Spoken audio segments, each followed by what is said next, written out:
Imagine this, being hauled through police interrogations, HOA meetings, even whispered about at work, all because your neighbor got booted off the Wi-Fi they never should have been on to begin with. Why would anybody call the cops over a password? Hang on to that thought, because what happened to me in this little townhouse development just outside Tempe, Arizona, is hands down the wildest neighborhood drama I've ever seen. And yeah, every bit of it is true enough you could picture it happening next door. I wasn't out looking for trouble.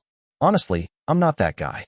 I'm just a software engineer who likes his Saturdays quiet, strong coffee, laptop open on the dining table, a few hours of fixing whatever needed fixing, then out for errands.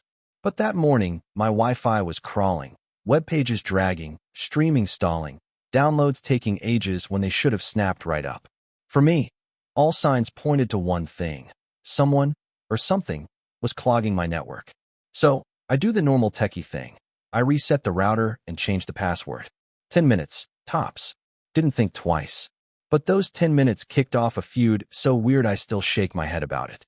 Not 20 minutes later, my door rattles with this sharp, impatient knock. None of that friendly neighborly stuff, just straight up pounding. I open it, and there stands Colleen. Maybe 52, perfect posture, that tone you can hear 3 houses away. If there's a Bible for HOA rules, she's memorized it. She skips hello and just goes, "Julian, what did you just do?" Voice like I'd set off an alarm. I blink. "Excuse me." She snaps. "My internet went out." "Don't play dumb. You did something to the Wi-Fi. My show cut out, my husband's phone dropped. Even our cameras stopped working. What are you trying to pull?" And that's when it clicks. She thinks my Wi-Fi is hers. I tell her, as calm as I can, "Colleen, the HOA pays for landscaping and trash, not internet. I pay for my own. I just updated my password this morning." That's it. She's not having it. Her face hardens and she fires back. "So you admit it. You changed the password." I nod. "For my own network. Nothing to do with you." She lets out this short, sarcastic laugh. "Oh, really? Then explain why everything in my house stopped working the exact second you changed your little password." It was absurd, but the confidence in her voice almost made me doubt myself. I try logic. "Look, maybe call your provider. Routers glitch all the time." But she leans in, lowering her voice like she's dropping state secrets. "Don't lie to me, Julian.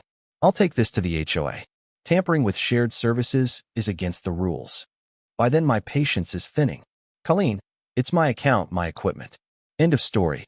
If she'd been reasonable, it might have ended there. But Colleen and reasonable don't really mix.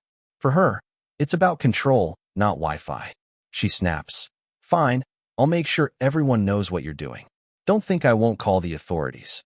She storms off, and I shut the door thinking, the authorities? Over Wi-Fi. But something about the timing bugs me. Her stuff really did go out the minute I changed my password. I go back to my laptop, thinking maybe I'll check my network logs later. I don't even get the chance. Another knock. Louder, and this time Colleen's got her phone out, camera rolling, demanding I repeat what I just told her. "Say it again. Tell me you cut me off." I'm honestly stunned, but she's dead serious, promising to show the HOA, the police, whoever will listen. I tell her again, "It's my Wi-Fi. I pay for it. Want to see my bill?" She scoffs. "That's just a cover. My cameras went down the second you locked me out." Coincidence? I don't think so. My patience cracks. "Colleen, you're using my Wi-Fi. If that's true, that's theft." She nearly explodes. "How dare you accuse me? I'm on the HOA board." I tell her, "If your devices died when I changed my password, maybe ask yourself why they were on my network." She gets red-faced, waving her phone like a badge. "Everyone will know what kind of person you are." I laugh. "Go ahead. When they hear you've been piggybacking off my internet, I'm sure they'll be real sympathetic." This is when the neighbors start noticing. A guy across the street, watering his lawn, stops. Curtains twitch. It's public now. I try to de-escalate, but Colleen starts shouting. He cut off the whole neighborhood. Thinks he's above the rules. The guy awkwardly goes back to his grass. No one wants to get in the middle. As I try to close the door, Colleen blocks it with her foot, eyes locked on mine. I warn her to move. For a split second, it's a showdown. She finally yanks her foot back, shakes her head, and storms off. But I know people like her don't let things go. And sure enough, a few minutes later, sirens. 2 squad cars, lights flashing, pull up right outside. Colleen's waving her arms, pointing at my house like she's caught a serial killer. Now, I've never had cops at my door over a Wi-Fi password, and I hope you never do either. But this is America. Anything's possible. They knock. Colleen yells from the driveway. That's him. He tampered with our systems. Cut off the neighborhood's utilities. The taller officer turns to me. Sir, we got a call about interference with community internet services. Mind explaining? I almost laugh. There's no such thing here, officer. I just changed the password on my private Wi-Fi. Colleen's screaming. He's lying. Everything in my house went offline. TVs, cameras, thermostat. He's hacking. I say. If her devices stopped working, they were using my network, without my permission. The shorter officer asks, so, she was using your Wi-Fi? I nod. That's exactly what I'm saying. The officers ask if I can show them. I know it's the only way to end this, so I pull up my router logs. Their eyes go wide as the screen fills with unknown devices. Fire Stick, Samsung TVs, tablets, and an outdoor camera called FrobCam 2. None of them are mine, and the logs trace the activity straight to Colleen's house. The cops get it now, but Colleen's outside, yelling for them not to be fooled. They break the news gently. Ma'am, your devices were connected to his private Wi-Fi. That's not tampering. That's unauthorized use. Her face goes pale, then crimson. She insists. That's ridiculous. We pay HOA dues. That covers services. The officers shake their heads. Internet isn't one of them. Now she's cornered, but she doesn't back down. People like her never do. Instead, she clutches her phone, declaring, this is harassment. He's lying. You're letting him get away with it. The officers stay firm, but she's not letting go. And, right on cue, the next move, she sends an email blast to the whole HOA. Subject, urgent, neighborhood security compromised. I'm painted as the villain, a cyber saboteur locking her out, maybe even spying on her family. By Sunday morning, my inbox is full of, is this true? Emails. The HOA president, Howard, calls an emergency meeting. I spend the afternoon gathering proof, logs, screenshots, even video clips my router unintentionally cached from her backyard and porch cameras. It wasn't just freeloading, it was surveillance, and I'd never asked for any of it. At the meeting, Colleen paints herself as the victim, waving her phone, telling the room I've hacked her family's security. When it's my turn, I project the evidence, her devices, her cameras, her TV, all connected to my network, logs and MAC addresses tying it all back to her address. Some neighbors gasp, others look away.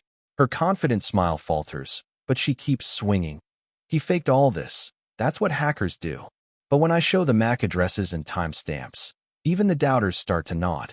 Then comes the twist. Sandra Covington, a neighbor, raises her hand. So she's been using your internet all this time? And her cameras were sending video through your system? Her husband Paul adds, why did her whole house go offline when you changed your password? Unless she was freeloading.